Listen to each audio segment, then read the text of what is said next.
Hey, why don't you apologize to his frostbitten penis? No.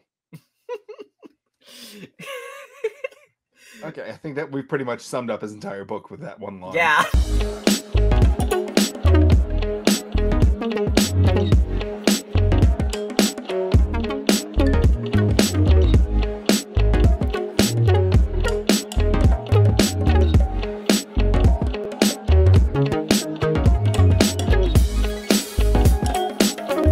Hi again! Hey, you guys! Hello to the LGBT community. And also to the rest of you that somehow found your way here. Welcome to Fruity Cereal. Welcome to Fruity Cereal. Welcome to the George Santos episode. Oh my god! Not to spoil the rest of it, but like, let's face it. You know that's coming. You know that we have to talk about George Santos. And can we also talk about? We practically have no choice. And this is also like the first time that we're talking about a topic in a timely manner and not like a week after it's happened. Because all the cool stuff happens like the day after our episodes go live. Not always. 90% of the time, it's like, well, we got to talk about this, but we're like a week late. Yeah. But it's coming. It's coming. Yep. Oh, my gosh. Oh, boy. Speaking of coming, mug of the day, it's Prince Eric, and he is... Is that official Disney merch? It no, certainly is not. Yeah, I didn't think so. You bootlegger. Excuse me, that mug was designed by Tom Taylor Illustrated, and I actually have the shirt to go with it. I'm supporting my local gay content creators. Yes, you should, and not support giant corporations like Disney. Yeah, well, anyway.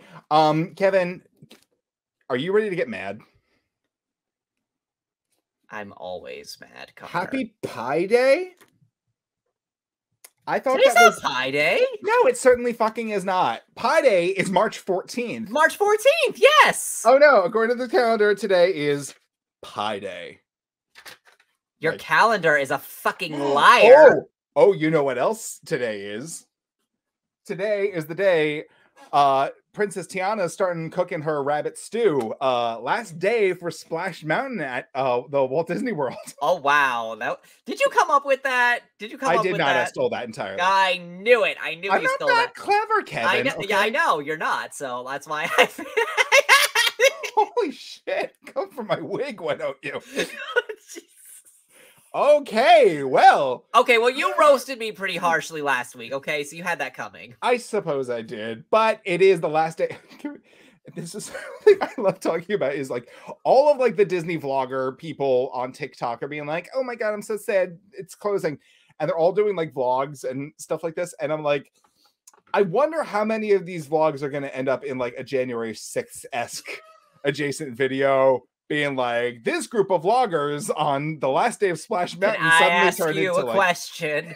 Where were you January 6th? We talk about on that vigilante shit. That TikTok you made with Bob Belcher and Jimmy. I am so proud of that shit. I was laughing at it for like a week. That TikTok, I'm sorry, I don't mean to sound arrogant, but that TikTok is underperforming. That shit should be viral. It absolutely should. It was hilarious. It was. It's very like, I don't want to say like a niche joke because at least people in the Bob's Burgers fandom know the voice actor of Jimmy Pesto was at the insurrection. Exactly. But the people that don't are just like, what the fuck is going on? So I get why it might be underperforming, but I thought it was people hilarious. are finding out in the comments of, have you seen the comments of it? Like people are finding out.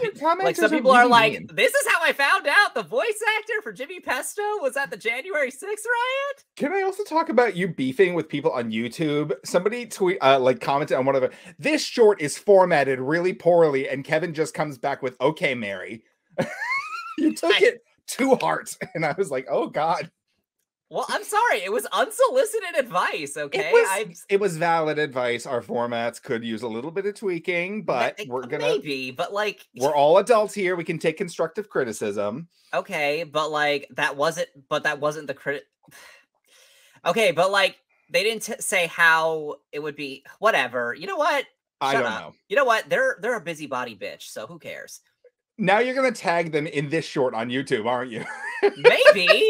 Fuck them. All right, I'm sorry. I don't know why I'm in hater mode today. Clearly, speaking of haters, you and I were talking before we started recording. I wanted to continue the conversation once we got the camera going. Jumping off of the topic that we had last week, where we discussed our choir teacher following us to that LGBT film festival. Oh yeah. Oh my god. We started talking about the choir teachers that we had throughout the years. That you had more choir teachers than I did, because oh yeah, that's right. You weren't. Yeah, no, I had Mr. S, my freshman year, and then you came your freshman year. That was Mr. W, and then you had Miss J for I think your final 3 years. Yep, final 3 years. Yeah. Okay, and your final 2 years. Yeah, but for me, it was how the Defense Against the Dark Arts professors can't keep a fucking job, because every year was a new teacher.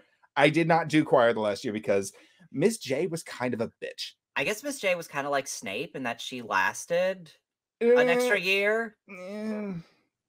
I don't know. Well, but then again, Snape wasn't the Defense Against the Dark Arts the following year. He became the headmaster. Yes, right. So, he promoted himself. Yeah, more or less after killing Dumbledore, which is really silly if you think about it. Absolutely. Yeah, it works like Highlander. There can be only one. But the thing that I wanted to talk about with Miss J was the fact that Connor, there can only be one person in a certain job position, like headmaster. Yes, that's also Dumbledore's Grindr profile header.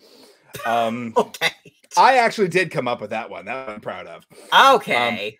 Anyway, I wanted to talk about with Miss J was how she had beef with some of the kids in school. There was the one kid that we both knew. Okay, so Connor, I'm a TikToker. I have beef with children too. Oh, I'm sorry, Mr. Creator Fund over here. Yeah. Yeah. No, she was. I remember being in the office. I wasn't even there to talk to her. I was in there for a separate thing to take to whatever class I had at the theater arts school. And she's talking with another person, and they're discussing a kid who you and I both know. We'll call him A. She said something along the lines of oh, please, if A is straight, then I'm a lesbian. And I was just and the fact that he was a little bit effeminate, but I was just you are a grown-ass woman. Why are you doing this? Okay, shit? but Connor, she was right though. No, she's absolutely right. But again, minor. He's a minor. But then she also had a problem with the Wolf and Into the Woods. She had the same issue with him. Oh, Mr. Executive Producer. Mr. Executive Producer, who does not get to work with Catherine Hahn. Ha ha. That's another story we gotta go into, because but I don't know if we can without saying we can without going into defamation, but I want to talk about it. There's a guy that we both went to school with who ended up becoming relatively successful in the film industry. Yes. And there was tea that he may or may not be involved with a project with Catherine Hahn. And I felt really down on myself, being oh man, I haven't done anything. No, yeah, totally. But then I beefed myself back up, and I was just that bitch has a foot fetish. Why am I trying to compete with him? Yeah, he did. It was just I'm doing pretty good for myself. I had weird sexual chemistry with him. He made me suck somebody's toes at a cast party, and I'm still not over that. Yeah. It was weird. It was truth or dare. He didn't hold a gun to my head. I don't know if I'd say I had a crush on him, but he gave off chaotic sex, and it was eerily. Yeah. No, I get it. I do. He grabbed my ass one time, and I was just I don't know if I feel happy or violated. Yeah, he was kind of a chaotic person. Oh god. Anyway, you have a segment we have to get into, don't you? Yeah, but it's really not much, considering what the last story is going to be. We're going to be talking about that for the rest. It's a segue. We'll call it what it is. Sure. Okay. Fine. Whatever. Anyway, so here is my segment. Sounds gay. I'm in. But the UK is out. The UK government has blocked Scotland's gender recognition reform bill. Why? So the UK has blocked the Scotland's gender recognition reform bill from getting royal assent. On Monday, January 16th, Scotland's Secretary Alistair Jack confirmed that he will enact a Section 35 order at Westminster tomorrow to prevent the legislation from being sent to King Charles. Downing Street can stop legislation from Holyrood receiving royal assent if they believe it will have, as Jack said in a statement, an adverse impact on UK law. This is the first time in 25 years since the devolution that Section 35 has been used to block a piece of wholly rude legislation and is expected to cause a major constitutional row. The Scottish Parliament passed the Gender Recognition Reform Bill in a significant step forward for trans rights in the country back in December. The bill will allow trans people to self-identify, meaning that trans people will no longer need to medically diagnosed with gender dysphoria before obtaining gender recognition certificate, or GRC. Oh God, I can't even say I'm surprised. I'm just disappointed. Yeah. I mean, not for nothing. I don't see King Charles being the most, like, you know, out and proud trans ally. So I didn't expect it to get very far if it did make it sway to him. But yeah, oh God, this is disappointing. It would be surprising if he was. Could you imagine? Like, I mean, hey, remember when Azealia Banks was pro-vaccine? No. Yeah, well, she is. She's pro-vaccine. She supports the vaccine. She thinks that people should get vaccinated. Everyone was surprised because of how crazy she is. Oh, okay. This is like the opposite of the energy we got from Fran Drescher. Kind of, yeah. It's like everyone was like, well, you know what they say about broken clocks. Oh my goodness. You know who absolutely would be a proponent for this bill? Lady Diana. Yeah. Every now and then I just get really sad about it. I'm like, God damn it, Lady Diana's dead. Yeah. Oh, we gotta talk about her son's book.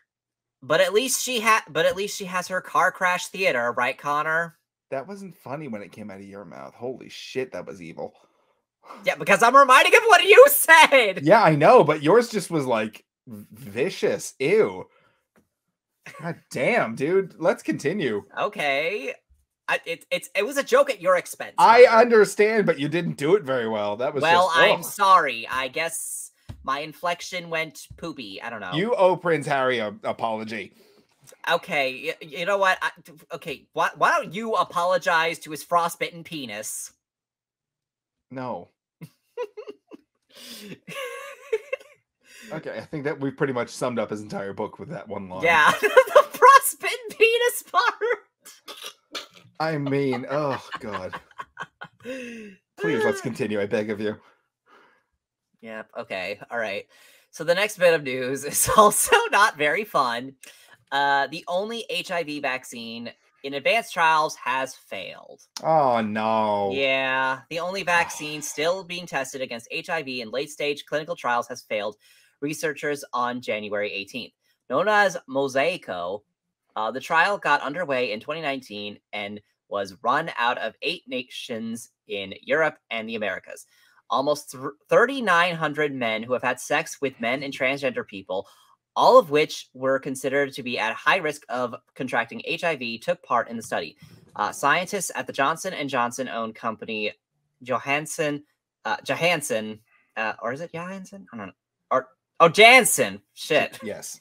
Pharmaceuticals stated that the vaccine posed no health risks, though was simply ineffective at strengthening the immune system against HIV when compared with a placebo. It is believed that this defeat will set progress toward developing a vaccine back 3 to 5 years, though other early stage trials could still prove effective. Dr. Anthony S. Fauci, the former director of the National Institute of Allergy and Infectious Diseases, described the news as disappointing, but highlighted that it isn't the end of the effort towards developing a vaccine. There are other strategic approaches, he added.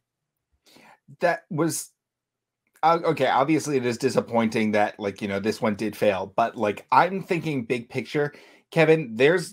I don't want to say guarantee, but there's a very good chance you and I will live to see a day where there is a vaccine for HIV.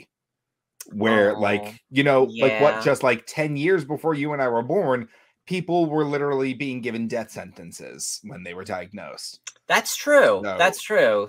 It is. Yeah, we probably will see it in our lifetimes. It is. I have a decent amount of hope that this will inevitably happen. So hopefully something comes of it. Although, you know, Yeah. I'm disappointed, but I'm happy. That's where I'm leaving off on that one. Right.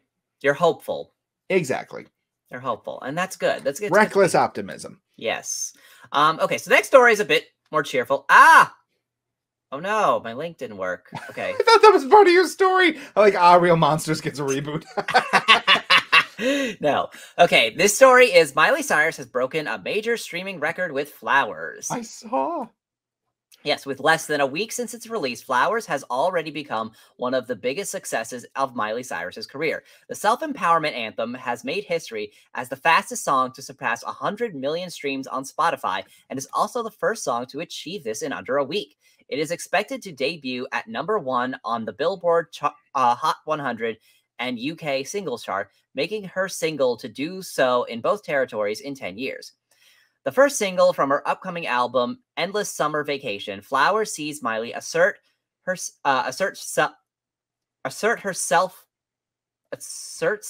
dependence. I don't think that's right. Okay. As she sings to a former lover, I can buy myself flowers, write my name in the sand, and I can love me better than you can. Who is the former lover? That is a good question. Some people are saying that it's Liam Hemsworth. But... It's Liam Hemsworth, because if you've seen the music video for Flowers, she is wearing the suit that he wore when he told her to behave when they were at, like, did you see this? I've heard they were at a press event. I didn't see it. And also, Pod Daddy brought up that the song is like reflective of a Bruno Mars song. Did she date Bruno Mars? I don't think so. Okay, good, because that seems like a chaotic energy. When I Was Your Man, that's the Bruno Mars song. Thank you, Pod Daddy. Yeah. But the other one was, I believe that most of the music video was recorded in the house that Liam Hemsworth cheated on her in. Oh. Yeah. Like the place. Yeah. So there's a lot of, like, not even hidden, like, blatant imagery in this that people are like, oh, it's not like a hidden factor anymore that it was Liam. Wow. Right? Wild. Okay, so pardon me. Mm-hmm. So my next story, I hope it's going where I think it is. It's the last story. George Santos. No, Kevin.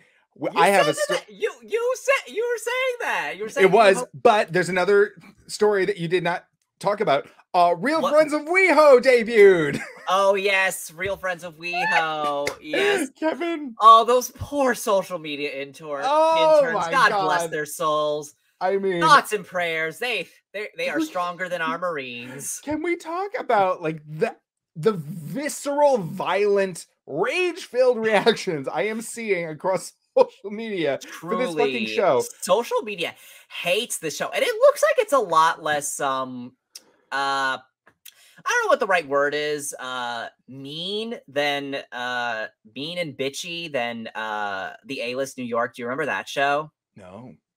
You don't remember the A-List New York? Not a clue. That was the first time, I think Bravo. I think it was on the Bravo network, or maybe it was E. I think it was actually on E. Maybe it was E. I don't remember. But either way, this was the first attempt at a real, a gay version of Real Housewives, like the real, blank. Okay. But it was called the A-List New York, and it was just about these fucking, these gay men. These cis, mostly white, gay, cis, like, himbos and twinks. Milk toast, like... Himbos and twinks. It was on Logo TV. Yes. Okay, but it's all owned by Viacom, so it's the same thing. I think. Wait, is Bravo owned by Viacom? I think it is. I think it is. I'm not sure. I think that Bravo's owned by Viacom. I just want to mention a couple of the things that I've seen. Like, there's a couple of layers to this. Number one, we've got a cast of characters that absolutely everybody hates, but headlined by Todrick Hall, who's... Well, I don't think that anybody even knows who the rest of the cast are. I don't... Yeah. Oh, But it's like Bravo's they're owned all, by NBC? oh, Oh, that I did not okay. know. Okay. But like obviously Todrick Hall is the figurehead of this whole Yes, and mess. he's the one that's causing the most controversy. He's the one that Absolutely. everybody is like, no, Todrick, we canceled you. Go away. Absolutely. But like to the point where people are saying, not just I'm not going to watch that. There's a petition going around saying bring back 90-minute episodes of RuPaul's Drag Race and not air The Real Friends of WeHo. And at the Yeah. last I checked, it had 22,000 signatures. I know it's because that's like the and here's the thing. I recorded because when I was watching RuPaul last night, I noticed that they had like a little special promo that like if you watch the show, like you could win tickets to see the finale of Drag Race. Like you could be there. You could. I saw. Yeah, it's like, oh, they're desperate. They're desperate. They really want to win over the Drag Race fans. Oh, but let's talk about this. They went on their social media and said the premiere of Real Friends of WeHo reached an audience of over 20,000 people. Long live the gays. 20,000 people is like the population of my town. The season premiere of Drag Race season 15 got 700,000. Yeah. Like this is piss in a pan compared to what I saw that you showed me that TikTok of like how there was a club that like literally just shut the TVs off as soon as because they're trying to send the message, we don't want this. Yeah, see, the bar I went to last night, I went to a Drag Race viewing party last night. So yeah, over 28,000 signatures for the 90-minute episodes of RuPaul's Drag Race. Really? Because I mean, yeah. Anyway, so I'm sorry. The bar. Sorry. Wait, what were you gonna say? Oh no, it was just like, you know, there's obviously RuPaul's Drag Race has like, the same formats, but there's like, different content, different like, creations that could come from it. The Real Friends of WeHo is just watching a bunch of gay men do what?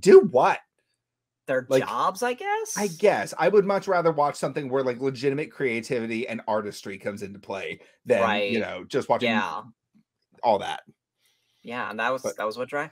Well, actually, it's kind of funny because like Drag Race kind of had its own like reality show, kind of like that, called like Drag Race live in Las Vegas. Oh, did not know that. Yeah, there was like, or at least I think that's what it was called, something like that. But it was about like the drag review show that's in Las Vegas right now, the RuPaul's Drag Race live, live show. Okay. That's in Vegas now. So yeah, it was just basically a reality show about like the queens, like behind the scenes of that, like, their lives dealing with that. So it was like, but then it got canceled because of the pandemic. They had to shut down the show. All right. But it's restarted now. So like they potentially could, but I guess, I don't know. I guess it didn't get enough viewers. So like, I guess they just decided to abandon it. And plus there's like a million other Drag Race spinoff shows for them to worry about. So exactly. But I mean, the bright side of this whole thing is that like, this show's not going to last more than a season. Like it's pretty much on arrival. It's like, yeah. So I think we don't have that much to worry about. Yeah. And so wait, did I say that the bar, what my bar did? Yeah, they played the episode, but like they played the show, but like they turned the sound off, so like it wasn't a viewing party anymore. So they were just like playing it on the monitors like it was any other TV. Like that bar we went to in Long Island where they were playing reruns of Everybody Loves Raymond. Oh yeah. It's like that classic gay show. Everybody Loves Raymond. Let's go down memory lane for a minute. Okay, you and I, this is like shortly after your 21st. I think it was the same night as your 21st, if I'm not mistaken. No, your 21st, we went to Buffalo Wild Wings. Yeah, we went to Buffalo Wild Wings. Yes. Okay. But this one, you were like, I want to go to a gay bar, and there's slim pickings on Long Island.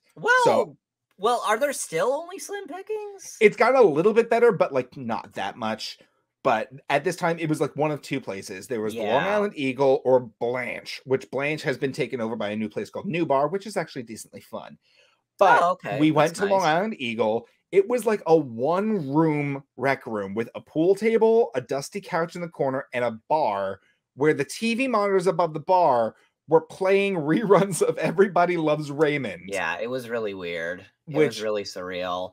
And we overpriced for our drinks. You didn't know what to get because you were still like new to drinking. I wanted something flaming and fruity, so I got an apple martini.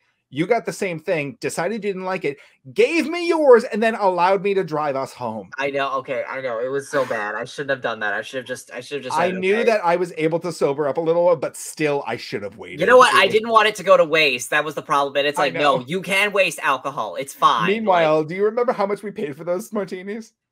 Too much, probably. $14 a piece. Oh, plus God. tip. Revolting. I know. Revolting. Vomit flavored. But if that's the end of your segment, I think we can maybe take a segue into the next story. Fine. So I guess you're gonna cover the last. You start the story, and then we'll pull up the banner. Sure. Okay. So George Santos, the Republican congressman who backs the "Don't Say Gay" bills, used to perform in drag pageants. I have been foaming at the mouth to talk about this since the news broke. I bet you have. Okay. Like, here's the thing. Okay. You and every single other homosexual on the internet. This is the funniest thing, okay? Because it is. First of all, let's talk about what was her drag name? Let me see. What was it? It was Kitara Ravash. Kitara Ravash, or Rav. I thought it was Ravish, but it's Ravash because of, like, you know, the Latina origins, I guess. I think so, yeah. But yeah, Congressman George Santos used to perform in drag under the name Kitara Ravash. Brazilian drag queen Eula Richard alleges. Santos has been criticized for his alignment with Republican leaders who say drag queens are grooming kids and supporting Florida's Don't Say Gay bill. Now, it would be one thing just to say, oh, he used to dress in drag and like blah, blah, blah. No, we have photos, we have video, and it's the funniest thing because now he's trying to like save face and he's tweeting up a storm saying, I did not perform in drag. Oh, where was it? Oh, 2 tweets back to back are actually hilarious. Okay, first one. The reports that I would... Oh, no, that's the second one. The most recent obsession from the media claiming that I am a drag queen or performed as a drag queen is categorically false. The media continues to make outrageous claims about my life while I am trying to deliver results. I will not be distracted nor fazed by this. Literally 4 hours later, he then tweets, the reports that I would let a dog die is shocking and insane. My work in animal advocacy was the labor of love and hard work. Over the past 24 hours, I've received pictures of dogs I've helped rescue. These distractions won't stop me. The back-to-back tweeting of, like, I'm not an evil monster, and I'm also not a drag queen. Like, I'm not a drag queen, and I didn't kill a dog. And I've never been to Boston in the fall. Okay, but like, it's just, it is George Santos.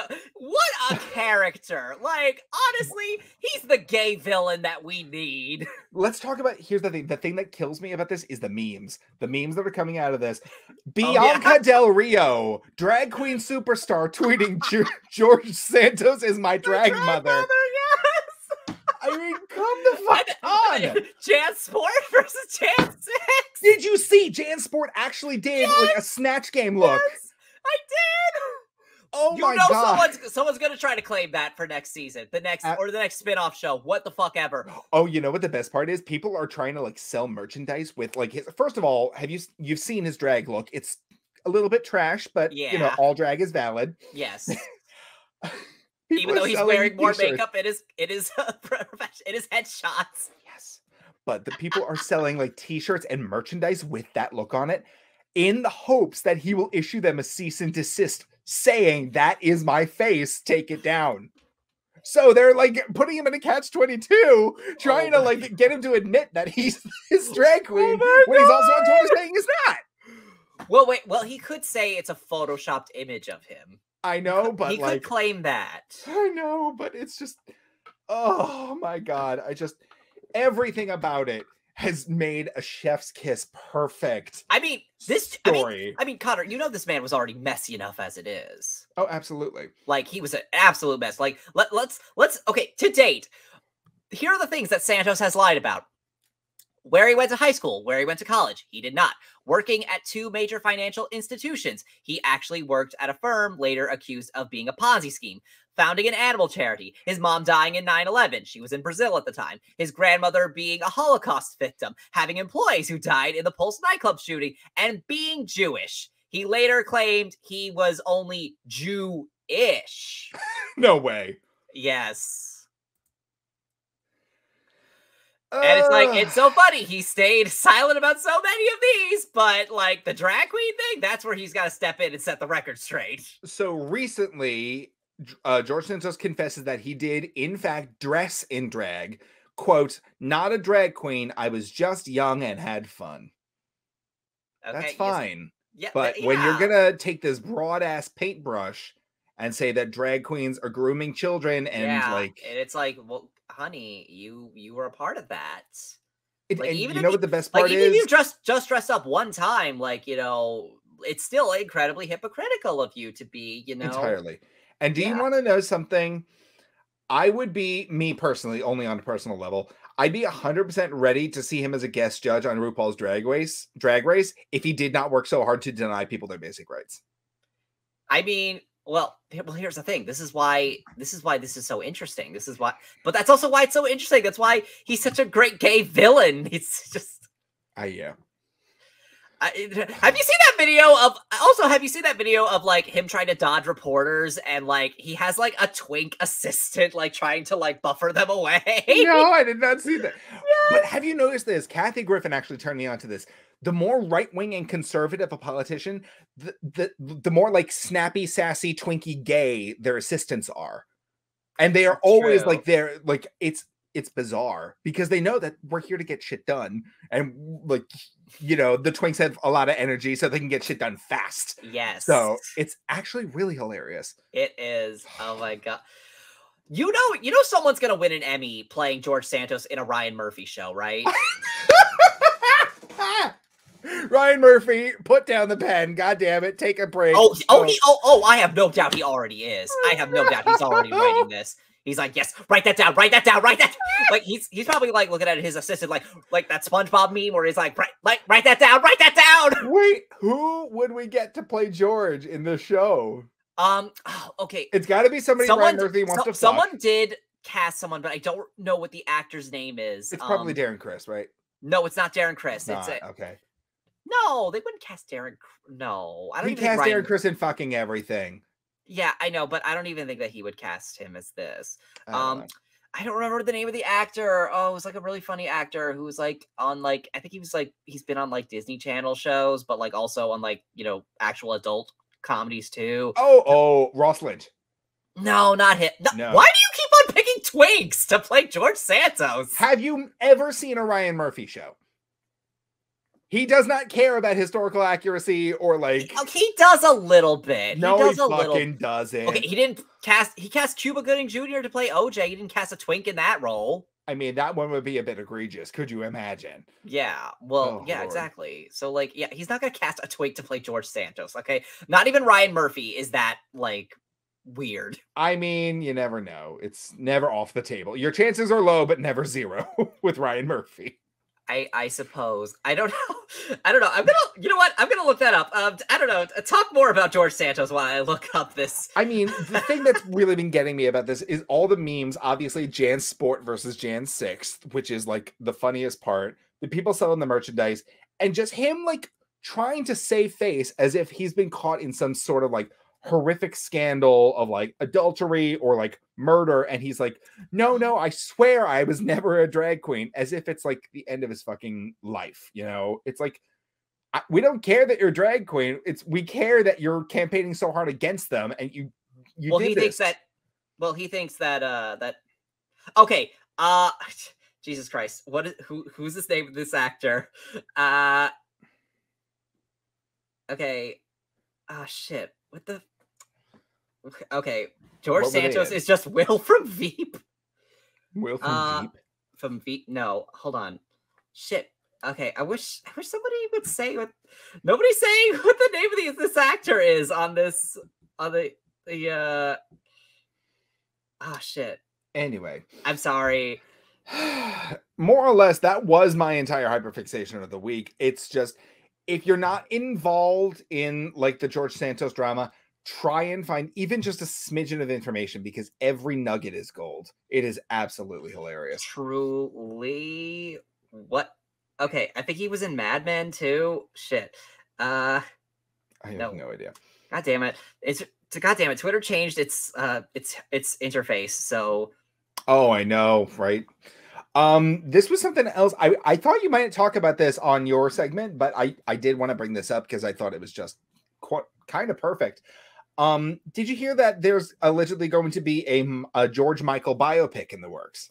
Yes. Okay, you know what? I'm just gonna show you the actor. Let's see if I can. God damn it. Couldn't you just text it to me, Kevin? Like, okay, you know what? Sure. And we could maybe pull up a photo and post, because this is, maybe, I can't see your phone. Maybe. Okay, hold on. Yeah, okay. I'm gonna text it to you right now. All right. Sounds good. Oh boy. Who is this actor? Oh my god. What I was talking about with this George Michael biopic, apparently White Lotus star Theo James is being eyed to play George Michael. Yeah. Who the fuck is this man? Oh, I know him. Well, first of all, he's in the White Lotus, but he was also in those Divergent movies. Oh no, I'm talking about that guy you sent me the photo of. Who is he? Oh, yeah. See, you recognize him too, but you don't know his name. I don't know. He looks like a mix of like Dwight Schrute and like Jeff Dahmer. Like, he's definitely been in a lot of he's definitely been in a lot of comedies. What the fuck is this man's name? Oh, God. We'll find out later, or maybe at the end of the episode. Stick around to find out. Oh, my gosh. But anyway, people are kind of like not super... People are thrilled with the idea of a George Michael biopic, but I never thought I'd see the day when I agreed with Adam Lambert. Oh, yeah. So it was Adam Lambert who said, that's not... Another straight man playing a gay icon. I mean, isn't it bad enough we had that Amelia Clark movie, that Amelia Clark Christmas movie, Last Christmas? No idea what you're talking about. Oh my god! Wait, you didn't see that? No, what are you talking about? Yeah, there was a it was in I think it came out in 2019. It was a movie called Last Christmas. It's literally based on the song Last Christmas by George Michael by Wham. Okay. Why am I losing my voice? And yeah, it's a it's a movie that's supposed to be a tribute to George Michael based on one of his songs, and is Nelson Franklin? Oh, thank you. Is that his name? Nelson Franklin? I think. Okay. Sounds right. Okay. So yeah. Where was I again? Oh God. Whoa, where were you? You made me lose my train of thought. I was thinking about Nelson Franklin. Yes. The George Michael movie Last Christmas that came out in 2019. Yes. Okay. So yeah, it's a tribute to George Michael, a gay man, and yet it's about a straight woman. Like, ew. Yeah, okay. It's kind of weird. Like, it's about a heterosexual woman. I mean, and there's also literally what? And the movie's just kind of meh. It's kind of meh. Like, it's not terrible, but it's not really very good either. I'm not picturing a song based on a Christmas song from the 80s being like, an Academy Award winner. It could be good. It could be. Talking about sleeper hits, did you talk about Puss in Boots 2 last episode? I can't remember. Yeah, I did talk about Puss in Boots 2. You did, okay. Puss in Boots 2. Praise Puss in Boots. We are in the we must spread the word of Puss in Boots: The Last Wish. Oh God.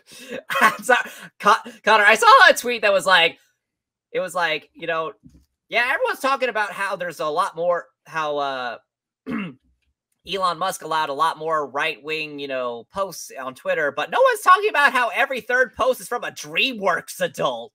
And I'm like, well, shit, I guess I'm a DreamWorks adult because I love Puss in Boots: The Last Wish. You had a horrifying transformation like an American Werewolf in London, turning into a DreamWorks adult overnight because you were not talking about this movie at all. Now we can't get you to stop. I know. I can't. I'm obsessed. I'm obsessed with Puss in Boots: The Last Wish. Oh, God. Oh, my God. It's such a fucking good movie. Like, it is. Okay, I have not seen Guillermo del Toro's Pinocchio yet. I haven't seen that. Neither have I. but I can definitely say it is the best theatrically released animated movie of the year. That was another thing that we meant to Of talk about. 2022, when I say the year. Sorry. Fair enough. Another thing we meant to talk about but never got around to, you pretty much demanded I watch the Matilda musical on Netflix. I did, yes, because that's also amazing, and I kind of feel bad for it in my head because it's getting overshadowed by Megan and Puss in Boots. I'm sorry, Matilda, I'm trying to bring you back into my focus.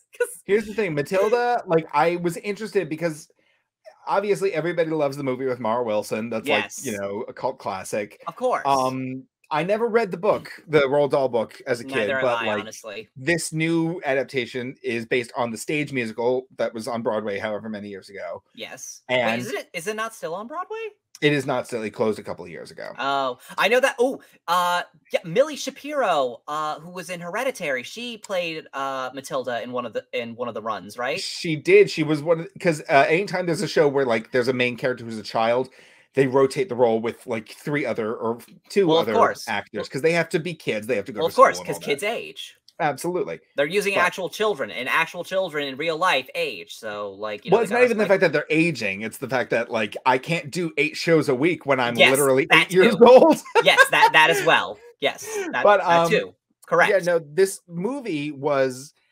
I was a little apprehensive about it because number one, we have Emma Thompson, who is one of my favorite actresses of all time, in a role that you don't normally see her playing the villain. And yeah, I remember that. Wait, sorry, what was that?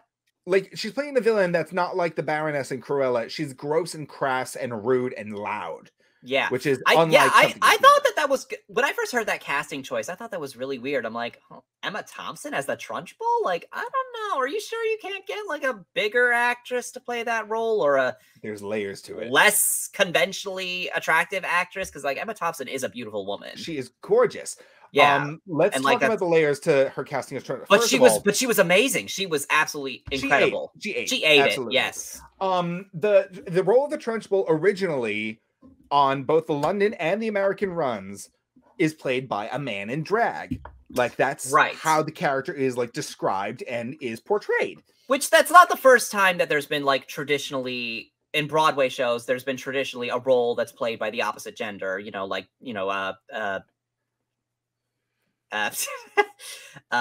Trudy Turnblad. I was thinking Peter Pan, but okay. And Peter Pan, that's another example. Edna Turnblad. Oh my god. What did you say? I said Trudy because I forgot her name. Here's the thing. I hate Hairspray, so I don't give a shit. Yes, Edna Turnblad. Yes. Absolutely. But yeah, no, Emma Thompson did fantastic with what she was given. I was disappointed to see that they put her in a fat suit along with the kid who played Bruce Bogtrotter. That kid was in a fat suit too? Kevin, are you fucking kidding me? This kid is the skinniest little mini with like he's wearing a goddamn pillow. And the only thing that made him the fat kid. You know what? I'm remembering what he looked like in the movie. I'm like, oh yeah, you're right. Wait, never mind. Yeah, low. I don't mean to like completely backtrack on what I said, but like, oh no, yeah, but yeah, I'm like, yeah, you're totally right. That kid was definitely in a fat suit. But like, I don't know. I think they needed. Oh my god, I don't mean to sound. Oh boy, I don't know how to say this without sounding problematic. There's a shit ton of choreography in that movie, and it's really intense. Keep going. Oh my god. Because you know I'm gonna pull some shit out of my back pocket. Okay, you know what? I'm realizing what I'm saying. No, you're doing fine. We're here to educate, not hate. Okay. So there are plenty of plus-size dancers out there that have been able to pull off choreography that a lot of like slight and skinny dancers are not able to do. The only thing is you have to hold the auditions and cast them, because if you're just saying looking for certain body types or looking for certain frames, it's not right. Limiting. It's not right, but it's not right, but I think that might be the reason why. It definitely is. People in like the film industry have very closed mindsets of how they want the characters to look. Kevin, how many Black people were in this film? There was Miss Honey and like how many others? Well, there was Miss Honey. There was spoiler alert, her parents. Oh yes, the escapologist and the acrobat. Which I'm sorry, I don't really consider that a spoiler because I thought that was obvious. I mean, I knew the plot going into I it. figured So... as soon as Matilda added that plot twist that with the evil stepsister. No, the aerialist. The trapeze artist who was pregnant. Got pregnant. As soon as that happened, I was like, oh yeah, it's the. And then when they brought in the sister, I was like, oh yeah, there we go, yeah, that's Miss Honey's parents. Absolutely. But I think the big takeaway for me was the one thing I didn't like about this movie, and it kind of probably makes sense because it was based on a Broadway show. The librarian was played by a Middle Eastern woman, she was very sweet. Either Indian or Middle Eastern. I'm not sure. Or is I think Southeast Asian. Southeast Asian, yes. Okay, that's a better terminology. I apologize. It's still an umbrella, but it's like in the correct part of Asia. Yes. But the thing that I guess I didn't like that much about the movie I'm just saying that there was more diversity. I'm just saying it was a little. You don't interrupt me. Okay. Oh wait, there was also that one of the kids was black too. I don't remember that, but I'll take your word for it. There's only 3 settings in this movie. There's Matilda's home, there's like the school, and then there's like Miss Honey's house with occasional appearances from the Chokey. Whereas with the original Matilda movie with Mara Wilson, my favorite segment in that movie is her going to the Trunchbull's house, like, you know, the mansion, and just fucking her shit up. Like, absolutely, like, scaring the life out of her. Right. And like this one, we get a pretty epic showdown in the school's gymnasium. Oh my god. Can we talk about how they totally buffed Matilda's telekinetic powers in this movie? They absolutely had her go off on some.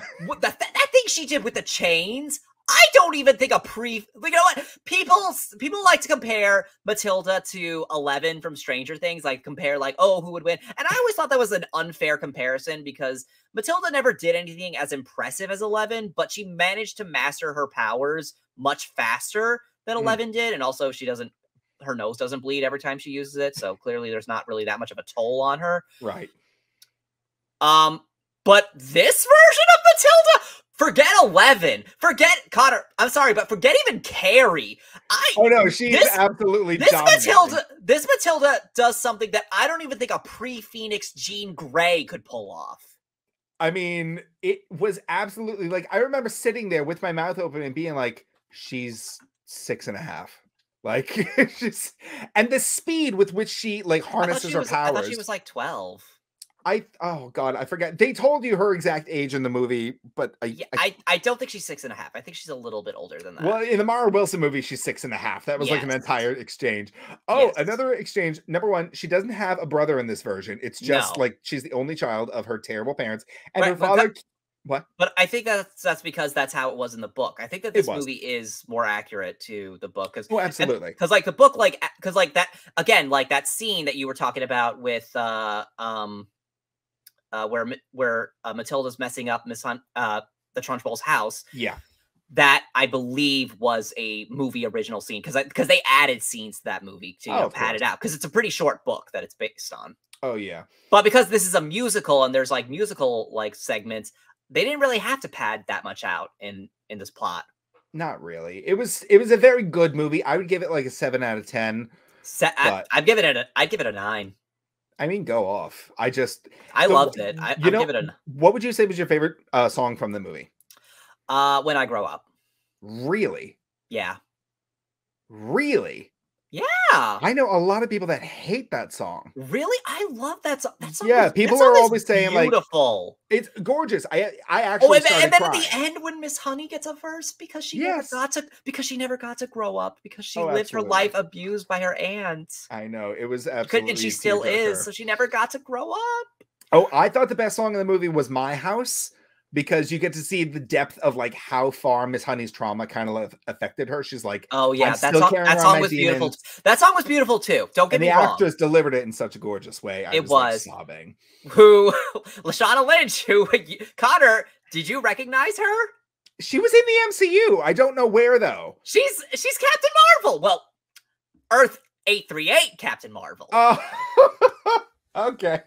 Because I was like, I know I've seen her in some form of Marvel project.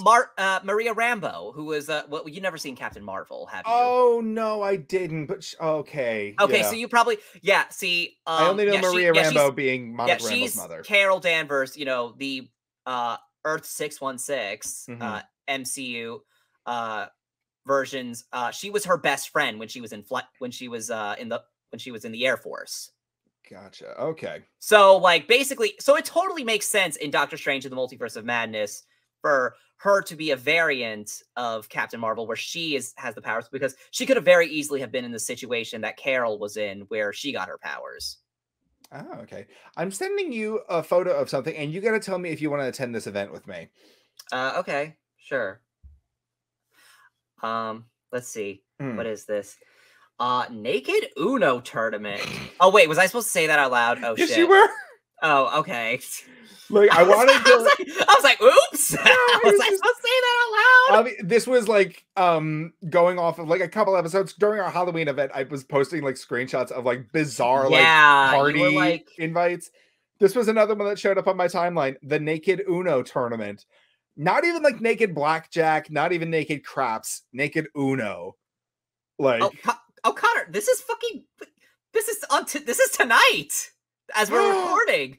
It's the night we're recording. Oh, I'm missing it. It's the night where we're recording, Connor. We can't go to this. Oh, damn! What a shame. I really wanted to go. Still... Actually, no, wait, no, you can't. Also, I don't know if that serial killer is still going around. It's until 3 a.m. So you actually could still make it. Yeah, but I don't know if that serial killer is still going around Manhattan targeting gay men. Oh yeah. Do we remember that? God. Yes. Oh my god. Yeah, that was a legitimate thing that was and or is still going on.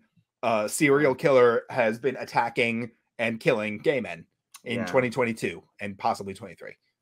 So on a fun note, Matilda the musical. Yeah, it's kind of wild that this is the episode we talk about, because that movie came out Christmas Day. It's been a while. Yeah, it's been out for quite a while, but we never talk. We always talk about inane bullshit, and then we never really got a chance to talk about Matilda, and I do feel bad for it because it's kind of escaping my mind, as again, what I said about Megan, and it's like that meme of that woman who's doing the pose, and then there's that other woman who's steps in front of her. It's like that. Oh, with the giant fan. Yeah, it's like that first girl that was Matilda, and then the second girl is Megan. Right. Oh, Megan. Along with Puss in Boots. Oh god. And now Puss in Boots is kind of pushing Megan out of the way, because I just saw the movie again this week in 3D, because okay. It was on a discounted movie day, so it wasn't so the ticket wasn't that expensive. I saw that I really wanted to see a movie on discounted day, and and I wasn't really in the mood to see any of these other movies, and also they were playing way too late. I was like, I don't want to stay up that late. So yeah, no, I can't remember the last time I went to saw a Puss in movie Boots past in 3D. 10 p.m. Yeah, so I went to see Puss in Boots in 3D, and it's even better in 3D. Fuck Avatar. Oh my god, I really want to make a meme of that meme of that stock image of the two people pointing and laughing at the one person who's oh yeah. I really want to make a stock image meme of Megan and Puss in Boots doing that to Avatar. I would love that. Okay. Just it's Megan and Puss in Boots, and they're doing that to one of the Na'vi in Avatar. They're oh lord.